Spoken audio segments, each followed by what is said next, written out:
జగన్ జగన్ పోలీసులు ఏమన్నా నువ్వు ఇస్తే వేసుకున్న బట్టలు అనుకున్నావా? నువ్వెవడో వచ్చి ఊడదీస్తా అంటే ఇదే మీ అరటి తొక్క కాదు. జాగ్రత్తగా మాట్లాడు.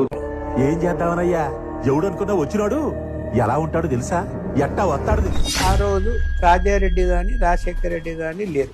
ఇతను పిల్లగాడు హైదరాబాద్ లో చదువుకుంటూ సెలవుల్లో ఇంటికి కూర్చున్నాడు. అక్కడ ఒక విలేజ్ లో, ఆ విలేజ్ పేరు నాకు ఇప్పుడు గుర్తులేదు, రైడ్ చేసి 5-6 తీసుకెళ్ళాడు స్టేషన్ కు.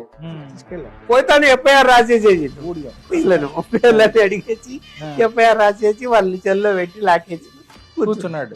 ఎవరైతే అరెస్ట్ అవుతున్నాయో అరెస్టెంట్ సంబంధించిన వాళ్ళు కొంతమంది వీళ్ళు ఒక జీప్ వేసుకొని రాజశేఖర్ ఉంటాడు రాజారెడ్డి ఉంటాడని పోయినారు వాళ్ళ ఇంటికి. పులివెందులు పోతే ఇద్దరు లేరు. సరే ఎవరో ఒకరు అబ్బాయి ఉన్నాడు అంటే ఆ అబ్బాయిని పంపించండి, ఎవరో ఒకరు వానికి చెప్తే వింటాడు అని మంచి పద్ధతిలోనే పోయాడు ఇతను జీప్ ఎక్కి. జగన్మోహన్ రెడ్డి గారు పోయాడు జగన్మోహన్ రెడ్డి పోయాడు. పోయేసరికి అతను 2 కానిస్టేబుల్ భోజనానికి ఎక్కడ పోయారు, ఒక్కడు బయట కూర్చొని ఉన్నాడు. ఈయన ఎస్ఐ ఏదో రాసుకుంటే ఆయన కూర్చోండి సీట్లో, నేను లోపల పోయి ఎదురు కూర్చున్నాడు.